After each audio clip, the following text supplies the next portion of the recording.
اہل جنت کو دیکھ کر یہ دوزخ والے آواز دیں گے کہ اپنے ہاں کا کچھ پانی ہم پر بھی انڈیل دو، یا کچھ روزی جو اللہ نے تمہیں عطا فرمائی ہے ہمیں بھی عنایت کرو۔ وہ جواب دیں گے کہ اللہ نے یہ دونوں چیزیں منکروں کے لیے حرام کر رکھی ہیں۔ فرمایا ان کے لیے جنہوں نے اپنے دین کو کھیل تماشا بنا لیا اور جنہیں دنیا کی زندگی نے دھوکے میں مبتلا کیے رکھا، سو آج ہم انہیں اسی طرح بھلا دیں گے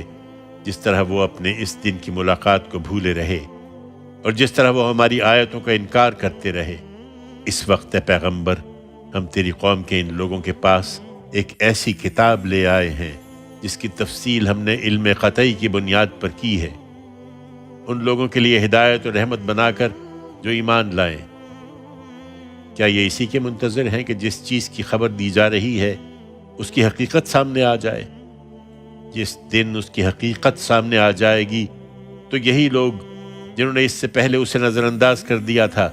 کہیں گے کہ بے شک ہمارے پروردگار کے بھیجے ہوئے پیغمبر بالکل سچی بات لے کر آئے تھے۔ پھر کیا ہے کوئی ہمارے سفارشی کہ ہمارے حق میں سفارش کر دے،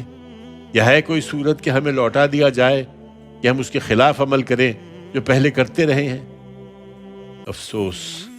ان لوگوں نے اپنے آپ کو خسارے میں ڈال لیا، اور جو کچھ افطرا یہ کرتے رہے وہ سب ان سے جاتے رہے ہیں۔